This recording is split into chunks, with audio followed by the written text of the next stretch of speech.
Salam kanalımızın dəyərli izləyiciləri. Data analitika üçün Python kursumuzun bu dərsində Matplotlib kitabxanasını öyrənməyə davam edirik. Bu dərs biz plot types'larda, pairwise datada stx funksiyasını öyrənəcəyik. Bunun üçün gəlin Jupyter editorumuzu açaq.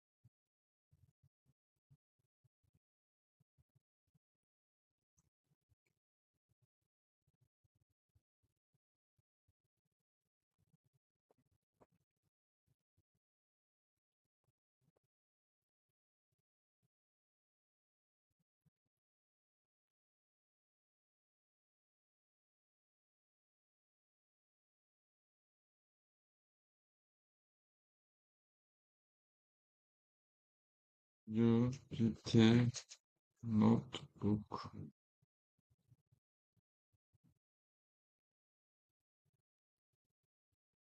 New Python 3.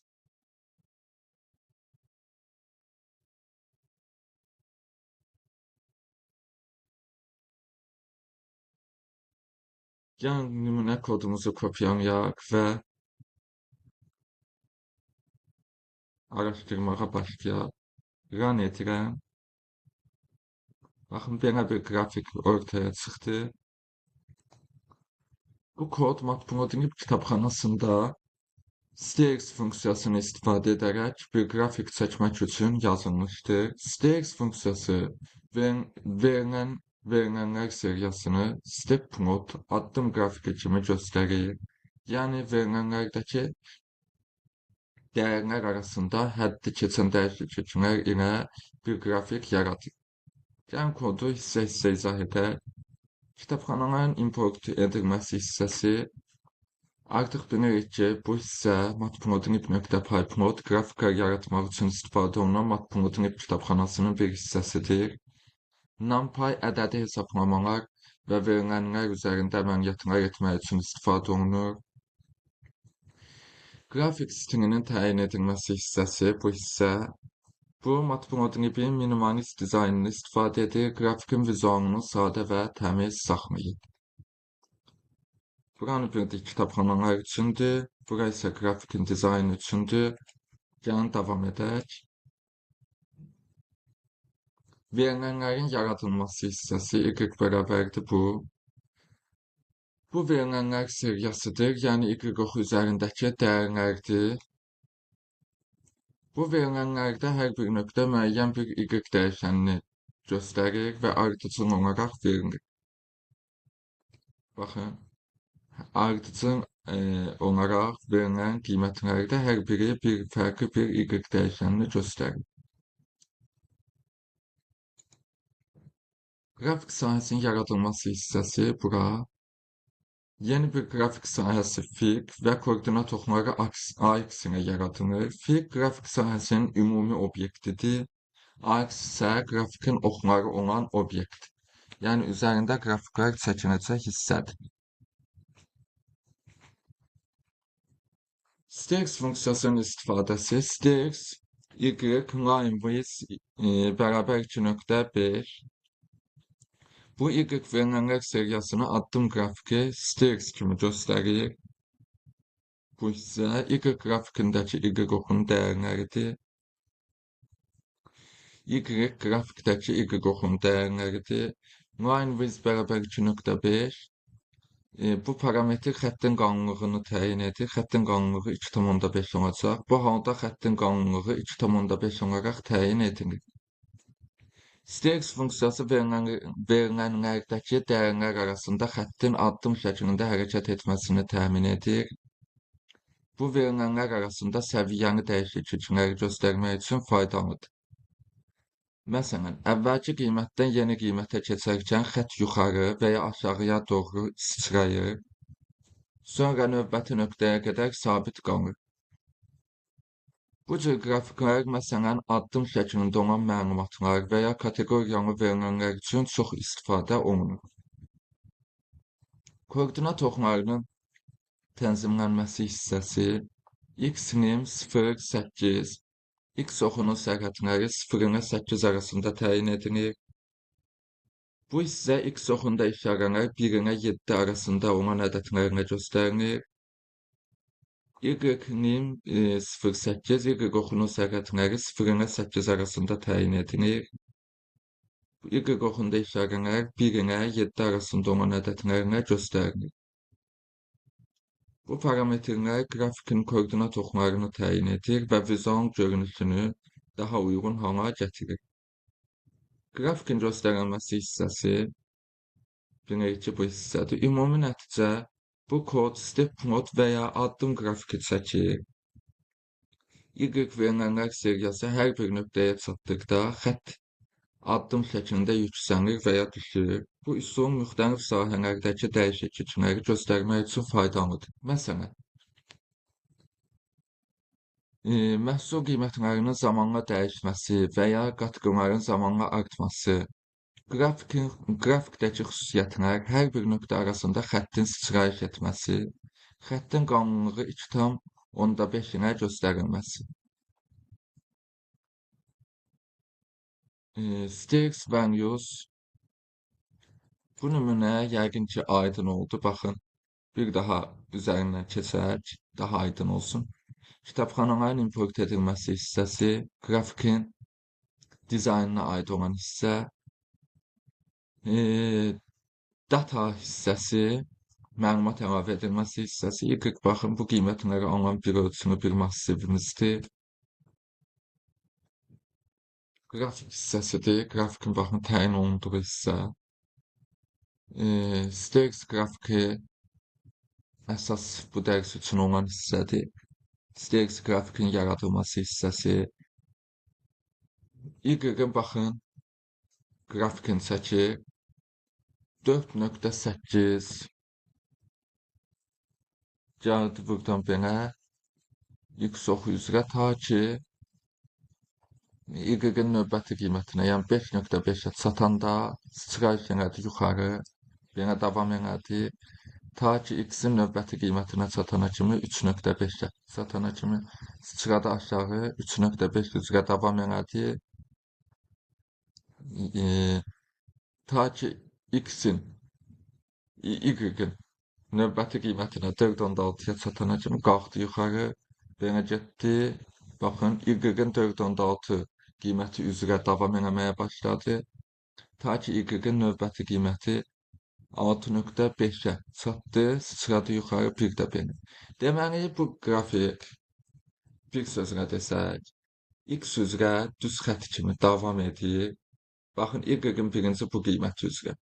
X xəttinin üstündə yenə hesab edin, davam edir. 4,8. Y-in 4,8 qiyməti üçün X xətti üzrə davam edir. Ta ki keçdi Y-in növbəti qiymətini görəndə 5,5. Sıçradı ona. Bu dəfə Y-in həmin qiyməti üçün X xətti üzrə davam edir. Ta ki keçir Y-in növbəti qiymətinə 3,5-ə çatanda sıçradı aşağı, Y-in həmin qiymətinə görə X oxu üzrə davam elədi. Ta ki gəlir bütün bu qiymətləri tamamlayana kimi. Baxın, belə bir qrafikdir. Yəqin ki, aydın oldu. İndi Stacks funksiyasına aid olan başqa nümunələrə də baxaq. Stacks values funksiyasını istifadə edərək fərqli nümunələr yaratmaq mümkündür. Bu funksiya step mod yaratmağa imkan verir. Burada verilənlər nöqtələri arasında xətt addım şəklində təyin edilir. Yəni, müxtəlif Stacks funksiyaları ilə qrafiklər yaratmağa davam edək. Bir sadə addım qrafiki. Bu nümunədə biz sadə olaraq tək bir verilənlər seriyasını Stacks funksiyası ilə göstəririk.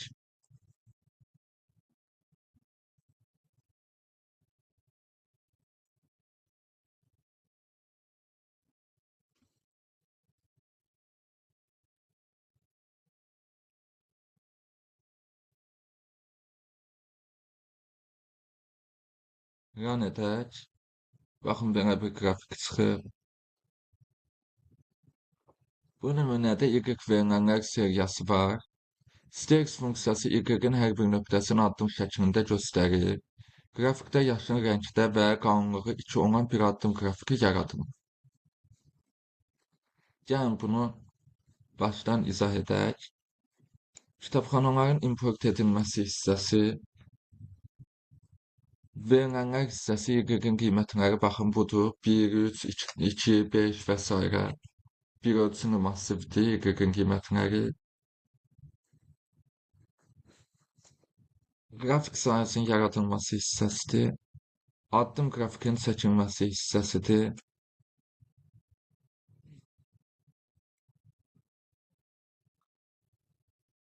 Steaks funksiyası çəkilir. YGG-in qiymətləri üzrə xəttin qalınlığı 2 olur, rəngi yaşıl olur. Title əlavə olunur, sadə addım qrafiki. Baxın, əlavə olunur. Və bu da X-in qiymətləri 0 ilə 8 arasında dəyişən qiymətlər. YGG-in qiymətləri də həmçinin 0 ilə 8 arasında dəyişən qiymətlər. Və qrafiki göstərən hissə. Baxaq. YGG-in qiyməti birinci nədir? 1. YGG-in 1 qiyməti üçün, belə çəkim rahat olsun. YGG-in 1 qiyməti üçün qrafik X oxu üzrə üfüqi davam elədi. Ta ki gəldi YGG-in növbəti qiyməti nədir? 3. YGG-in növbəti qiyməti 3-ə çatanda sıçradı yuxarı və yenə X üzrə davam etməyə başladı. Ta ki gəldi YGG-in növbəti qiyməti 2-yə. 2-yə çatanda sıçradı aşağı, yenə davam etdi. Gəldi növbəti qiymət 5, sıçradı yuxarı, yenə davam etdi. Bu şəkildə. Yəqin ki, aydındır, görürsünüz, sadə bir qrafikdir. İzahı da, istifadəsi də sadədir və həqiqətən də maraqlıdır. Keçək növbəti nümunəmizə. Sinus və kosinus funksiyaları ilə addım qrafiki. Bu nümunədə sinus və kosinus funksiyalarını addım qrafiki şəklində göstəririk.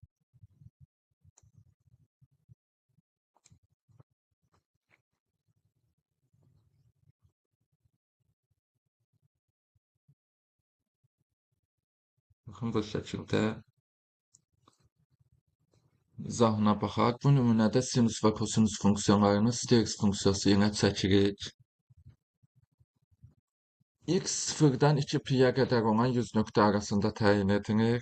Y1 sinus X funksiyası, Y2 isə kosinus X funksiyalarıdır. Step plot şəklində göstərilir. Hər iki funksiya mavi və qırmızı rəngdə göstərilir və hər birinə etiket əlavə olunur.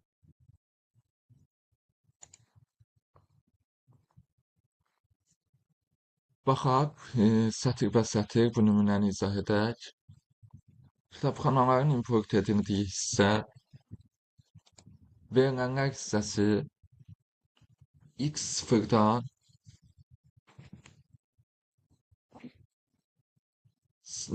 2 vurulsun pi qiymətinə qədər bərabər aralıqlarla bölünmüş 100 qiymət alır. Yəni ki, 0-dan 2 vurulsun pi-yə qədər 100 bərabər hissəyə bölünür, bərabər aralıqlarla 100 dənə qiyməti var. 100 qiymətdən ibarət, həmin 100 qiymətdən ibarət bir massivdir. Həmin X-in qiymətlərinə görə Y1 sinus X funksiyasıdır, Y2 isə kosinus X funksiyasıdır. Qrafik sahəsinin yaradılması hissəsidir. Addım qrafiklərinin çəkilməsi hissəsidir. Birinciyə baxaq. Y1 funksiyasının qrafiki xəttin qalınlığı 2-dir. Label'ı sinus X-dir. Rəngi budur. Yəni, bu göy rəngdə olan sinus X funksiyasının qrafikidir.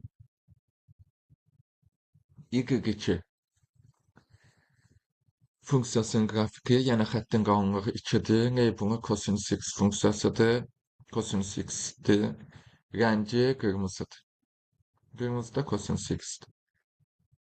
Başına əlavə olunub sinus və kosinusin addım qrafiki. Legend bilirik ki, hansı funksiyanın qrafikinin hansı xətlərlə çəkildiyini və xəttin qalınlığını bizə bəyan etmək üçün istifadə olunur. Baxın, buradır. Şurada qrafiki göstərən hissədir. Bir baxaq. Bildik ki, sinus X funksiyasının qiymətidir.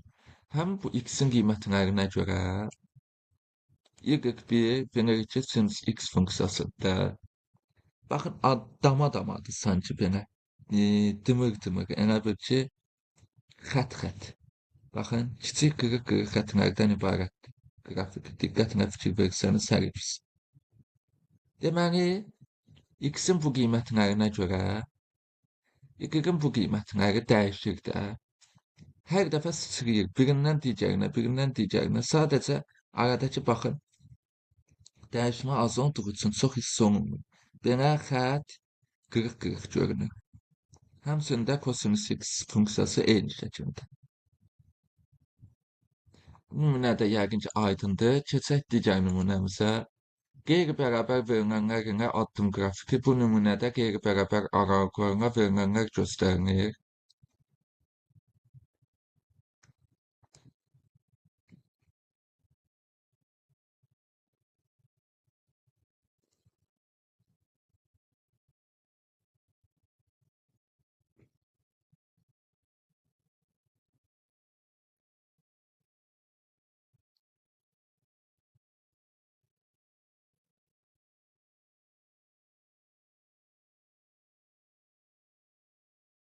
Nə səhvdir burada?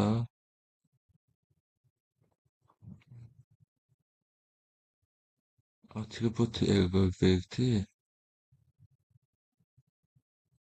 Hansısa parametri qəbul eləmir. Bu versiya qəbul eləmir. Atribut error got unexpected, yəni nə bir qəbul edilməyən açar söz X. Baxaq qrafikimizə. X bərabərdir X. Bu hissəni qəbul eləmir.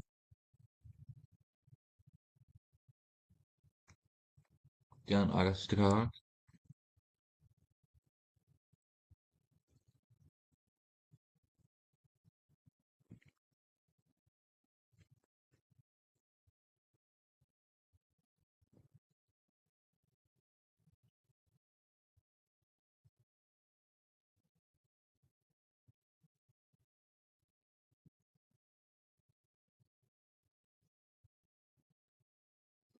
O parametri qəbul etmir. Görək nəyə görədir.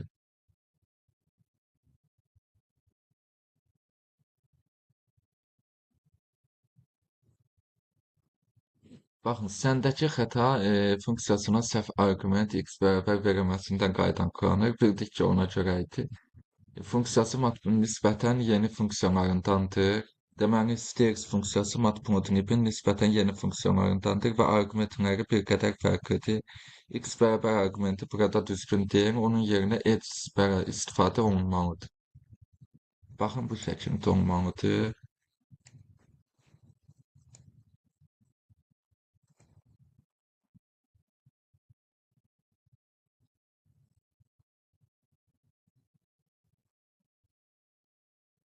Run edək.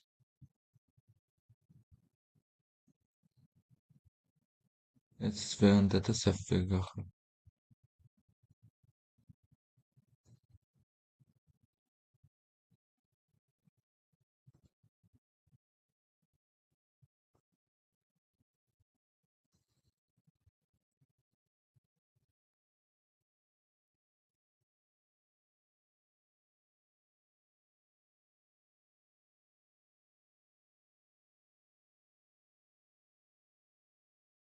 Birincisi də X bərabər X idi. Burada yenə xəta verdi. Görək nə yazır. Size mismatch between values and ages. Ölçü uyğun gəlməsini yedi bu dəfə. Baxın, value'larla ages arasında uyğun gəlməyən ölçü var.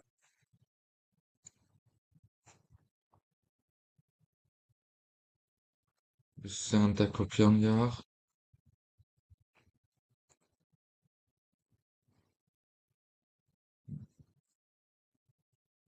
Yəni stairs funksiyasını ötürdüyün y value'su və x listələrinin uzunluqları belə olmalıdır. Uyğun gəlmir. Elə bil ki, ötürdüyüm x-in qiymətlərinin sayına ölçüsündən y-in qiymətləri uyğunsuzluq yaranır, uyğun gəlmir. Eğer y'de n değer varsa x'te n plus bir değer olmalıdır.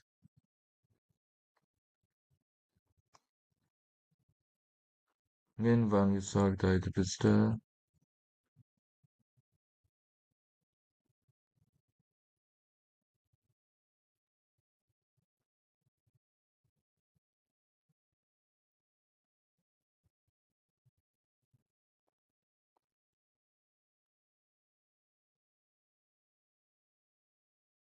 X'e bir əlavə element əlavə etməlisən ki, bu olsun. Məsələn, x'e son nöqtədən biraz sonra bir değer əlavə edə bilərsən.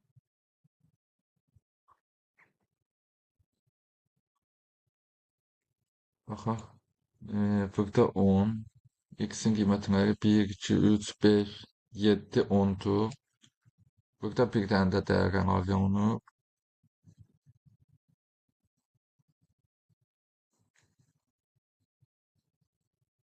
Baxın belə. 12. Bunu kopyalayaq. Bir də bunu da yoxlayaq. Baxın alındı. Burada x qeyri-bərabər aralığına verilənlərdən ibarətdir. Y verilənlər seriyasını step mod şəklində göstərir. X bərabər x parametrini istifadə edərək x'in qeyri-bərabər aralıqlarını göstəririk. Biz baxın, burada x bərabər x yaza bilmədik, çünki o atributu qəbul etmirdi. Matplotlibin stx funksiyası bildik ki, yeni funksiyalarındandır və orada x bərabər x yazılması əvəzinə x bərabərdir x yazılmalıdır və say uyğun gəlmirdi. X'in sayı bundan 1 artıq olmalıdır. Baxın, bura gəlin lap başdan izah edək. Kitabxanaların import edildiyi hissə x baxın qeyri-bərabər verilənlərdir. 1, 2, 3, 5, 7, 10 və s. Burada say, x'in sayı y-in sayından 1 artıq olmalıdır. Yəni məsələn burada da 6 idi bayaq, burada da 6 idi, bu error çıxdı. Siz ölçü uyğun gəl. Bir dənə element əlavə etdik. Bu oldu sayı 7. Baxın 1, 2, 3, 4, 5, 6, 7. Burada isə 1, 2, 3, 4, 5, 6, 6'dır. Yəni bu bundan bir dənə artıqdır sayı. Ona görə uyğunluq yarandı. Qrafik sahəsinin yaradılması hissəsi, addım qrafikin çəkilməsi hissəsi, stx funksiyası y-ə görə h bərabər x, yəni x-in qiymətləri, xəttin qalınlığı 2, rəngi purple, yəni bənövşə rəng. Başlıqlar əlavə etmişik. Qeyri-bərabər aralıqlarla addım qrafiki sözü baxın buradan çıxıb və qrafiki göstərən hissə. Deməli, y-in qiymətləri birdən mən biraz belə çəkim. X-in bu qiymətləri üzrə y-in qiymətləri nədir? Birinci oldu y-in qiyməti 3. X-in qiyməti x xətti üzrə y 3 qiyməti, baxın belə xətt davam edir. Gəldi x-in növbəti y-in növbəti qiyməti necə? 2. Sıçradı aşağı 2-yə, 2 üzrə davam edir.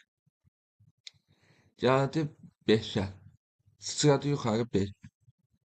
Y-in 5 qiyməti üçün xətt dümdüz x oxu üzrə davam etməyə başladı. Gəldi y-in növbəti qiymətinə 7.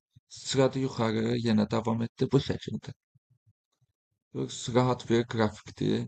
Yəqin ki, hər şey aydındır. Keçək növbəti nümunəmizə. Addım qrafiki ilə fərqli verilənlər seriyası. Bu nümunədə fərqli verilənlər seriyası istifadə edərək bir neçə stx qrafiki çəkirik.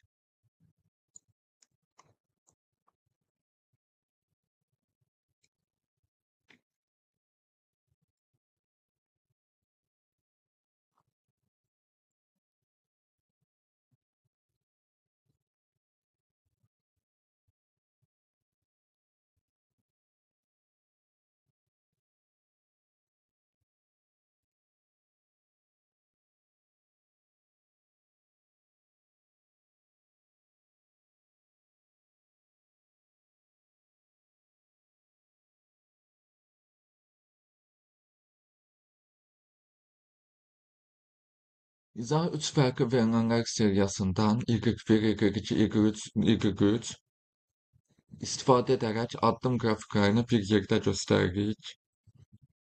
Her bir verilenler seriyası farklı renklerine gösterilir. Narıncı, mavi, yaşıl. Bu funksiyasıyla grafikteki her bir seriyaya etiketler əlavə edilir.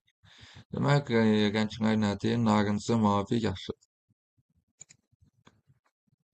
Baxaq grafikimizi sətir və sətir izah edək. Kitabxanaların import edildiyi hissə, verilenlər hissəsi Y1-in qiyməti bunlardır. Bir ölçünü massivdir. Baxın qiymətləri bunlardır. Y2-in qiymətləri bunlardır. Yenə o da öz növbəsində bir ölçünü massivdir. Və həmçinin Y3-in qiymətləri də bunlardır. O da öz növbəsində bir ölçünü massivdir. Qrafik sahəsinin yaradılması hissəsi, addım qrafiklərinin çəkilməsi, Y1, baxın xəttin qalınlığı 2-dir, seriyası 1-dir, label'sı, rəngi narıncıdır. Y1-in baxın bu Y1 qiymətlərinə görə, Y1-in bu qiymətlərinə görə qrafikin çəkdiyi narıncı rəngdə.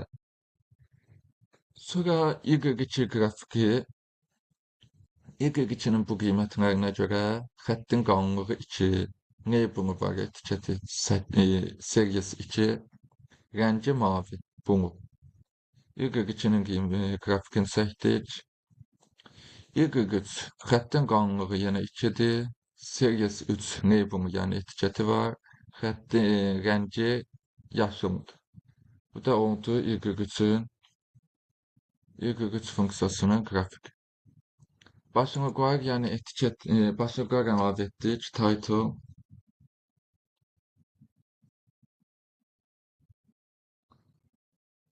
fərqli verilənlərinə addım qrafikin çəkilməsi hissəsi, legend,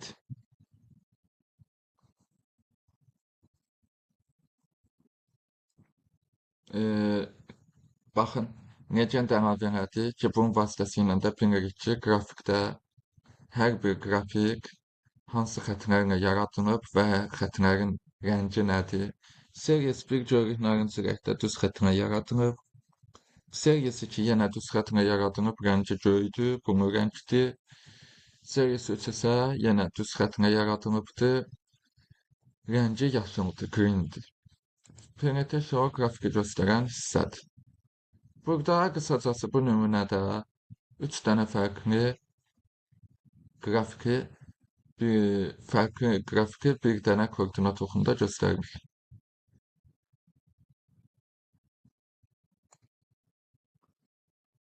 Keçək digər nümunəmizə, həddi keçən dəyərlərinə addım qrafiki.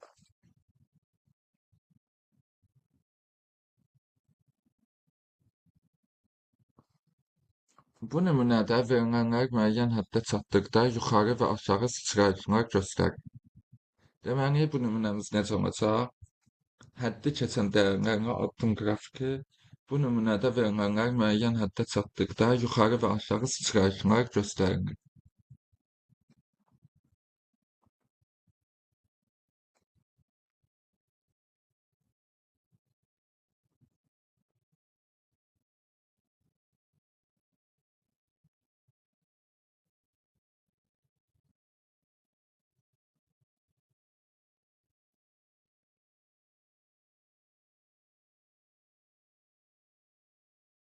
İzah, bu nümunədə verilənlər arasında yuxarı və aşağı sıçrayışlar yaranır. Verilənlər həddi keçdikcə xəttin sıçrayışı göstərilir. Qrafikdə qırmızı rəng istifadə olunur. Deməli, necə oldu? Bir daha baxaq. Bu nümunədə verilənlər arasında yuxarı və aşağı sıçrayışlar yaranır. Verilənlər həddi keçdikcə xəttin sıçrayışı göstərilir.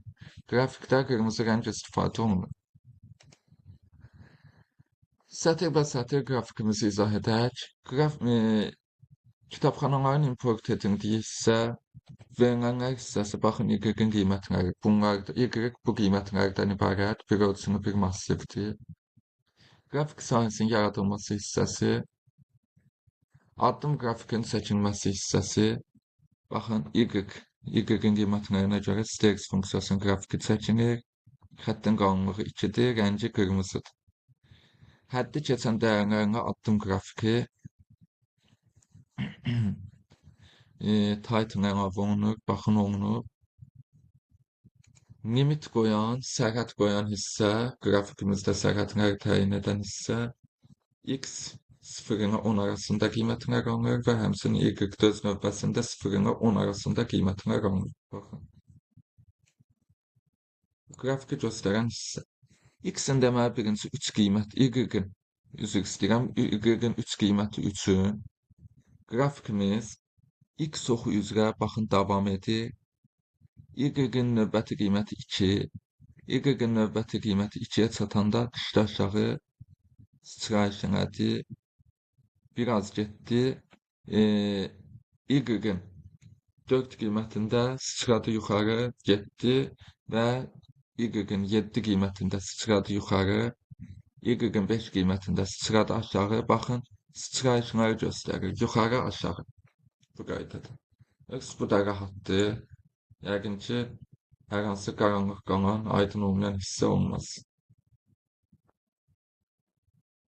Nəticə olaraq stx funksiyası ilə addım qrafikləri yaratmaq çox rahatdır və müxtəlif verilənlərə görə fərqli vizuallar əldə edə bilərsiniz.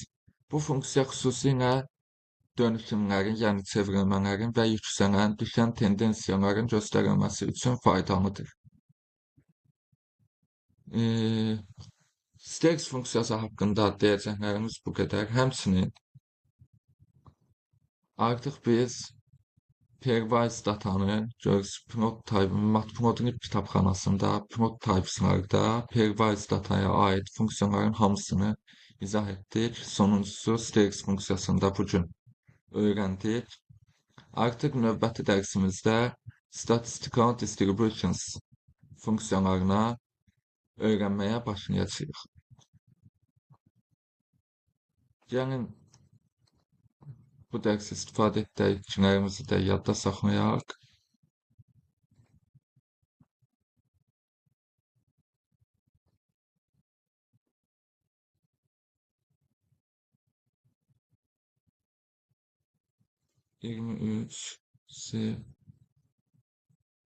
Baxın, save etdik, avtomatik gəldi. Jupyter editorumuzu açdığımız hissəyə düşdü. Bunu da mən hər dərs olduğu kimi bu dərs videomun altına GitHub linkini yerləşdirəcəm. Oradan istəyən hər kəs yükləyib baxa bilər. Yenə də deyirəm, kodları kopyalayıb istifadə etməyinizi məsləhət görmürəm. Ona bilər ki, kopyalayanda təbii ki, daha rahatdır və run edirsiniz, anı bu sizə xoş gəlir. Ancaq məsləhət görərdim ki, xüsusən yeni öyrənən yoldaşlar üçün kodları videoya baxa-baxa, videonu dayandıra-dayandıra özünüz əllə yazasınız ki, bu sizin daha rahat anlamanıza, daha yaxşı anlamanıza və bu dərs keçirən kodların yaddaşınızda uzun müddətli qalmasına kömək edəcək. Bu dərs deyəcəklərimiz bu qədər. Hər hansı bir sual olarsa, qaranlıq qalan məqam olarsa videonun altına rəy bölməsinə qeyd edə bilərsiniz. Əgər videolar faydalı gəlirsə, bəyənməyi, rəylər yazmağı və kanalıma abunə olmağı unutmayın ki, çox insan baxıb faydalana bilsin. Növbəti dərslərimizdə görüşənədək.